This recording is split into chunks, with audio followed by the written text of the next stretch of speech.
This video is very special, mainly because the tips I'm about to share with you are very rarely talked about. But I compiled the most effective secret tips for muscle growth that I know and put them into one video, so that you can take advantage of all the secret tips right in your next workout.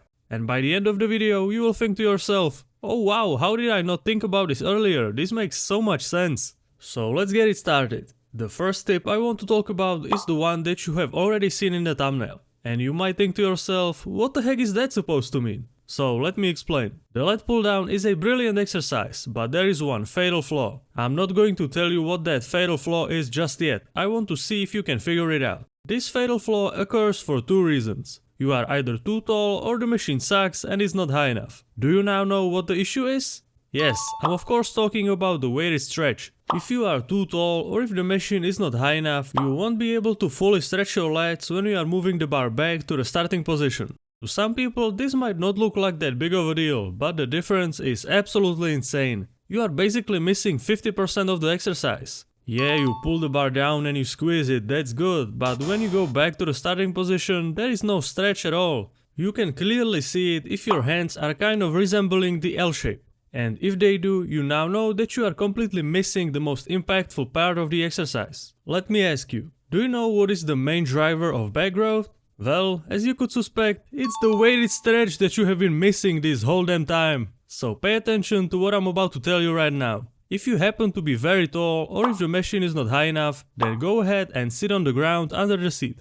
If you do this, you will increase the range of motion of the exercise. And even if you are super tall, you will now be able to completely stretch out your lats at the top of the movement. But if the machine that you are using allows you to fully stretch out your lats while still sitting on a seat, then do that. There is no reason to sit on the ground. But if you simply can't stretch out your lats at the top, sit on the ground. I guarantee you that you will see your back explode with gains as a result. And if you were wondering, the same thing applies to pull-ups. You also want to milk the weighted stretch as much as possible. And yes, this also applies even when you do any rowing exercises. Remember, weighted stretch is the king of back development. Alright, now it's time for tip number 2. This tip will apply to basically every single one of you. It's kind of a habit that you want to develop and do every single workout. When you do any type of unilateral exercise, meaning that you use one hand at a time, always start with your less dominant hand. It doesn't matter that you don't have any obvious muscle imbalances or anything like that, because your less dominant hand is weaker by nature. It's a good habit to always start with your less dominant hand. This way you can prevent any further imbalances from developing in the future and just get a better performance in your workouts. I have seen way too many people always start with their more dominant hand, and it's because people usually don't really like thinking about what they are doing, or it's just something that would not even ever cross their mind. That's why I really felt the need to share this with you. The only exception to this rule is if your more dominant side is a lot weaker than your less dominant side due to some previous injury. But in all other cases, always start with your less dominant hand. It's an investment into the future, and you best believe that it will pay off big time. And do you know what will also for sure pay off in the future? That's right, it's getting one of my training plans. It's the true simplified experience, no confusing graphs or any nerdy stuff. Just all the real world information that you will actually use on your bodybuilding journey. So if that sounds good, take a look at the link below this video. Alright, now it's time to continue with the tip number 3.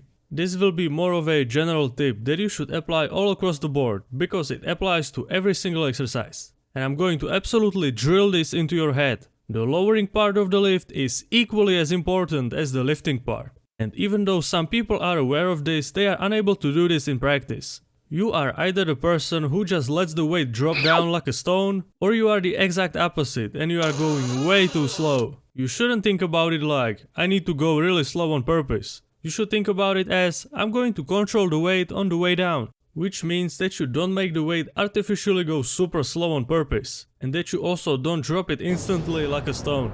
You want to be in the middle of those two things. In other words, you want to be in control of the movement at all times. I have a great example that will help you understand this even more. Imagine that you are trying to move the fridge from the standing position into the laying position, and you are all alone to do this job. So how would you proceed? Would you just tip the fridge to the side and let it freely fall on the ground? Well, it would accomplish the goal, but you would destroy the fridge in the process, so you probably wouldn't do this. This is the same as dropping the weight instantly in the lowering part of the lift. Yes, it accomplishes the final goal of putting the weight down, but the way you did it completely messed up the fridge, which in this case is your gains. Well, let's try a different method of moving the fridge into the laying position. How about you try to lower the fridge really slowly?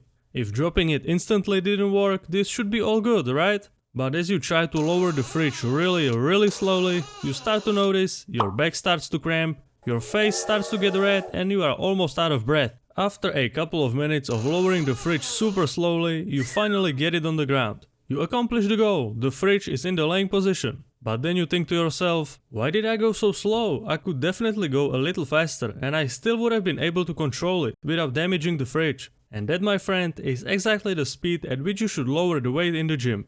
And I also taught you how to move the fridge, so you're welcome. Alright, it's time for the tip number 4. I'm sure 99% of you have the lateral raise in your routine. And this tip will help you squeeze out some extra gains out of this exercise. But only if you are doing the lateral raise in a unilateral variation, because this tip is specially tailored to this variation. But I'm sure a lot of you are doing the lateral raise using the cable machine, which means that you do it one hand at a time anyway. And you could even do it one hand at a time with a dumbbell if you wanted to. Normally, what you would see people do when performing a unilateral variation of the lateral raise is this.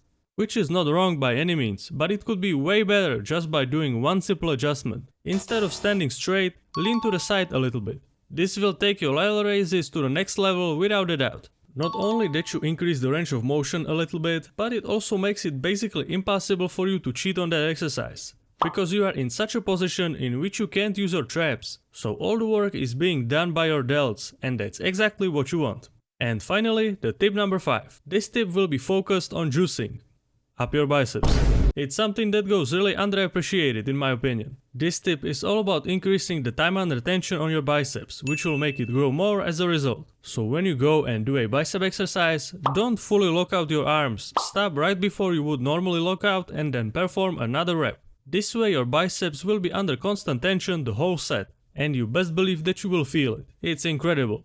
But don't mistake this with just doing some half reps. You want to stop right before the lockout, not in the middle of the curl. Remember that. I would recommend you to do this technique mostly on exercises where you don't use that much weight, as it's much better suited for that. For example, if you do something like the concentration curl or cable curl with manageable weight, then it's absolutely incredible because you can completely milk your biceps for all that it's worth with this technique. But trying to do this on something like the barbell curl or an easy bar curl with a ton of weight is pretty difficult. So keep all of this in mind and try it out in your next workout.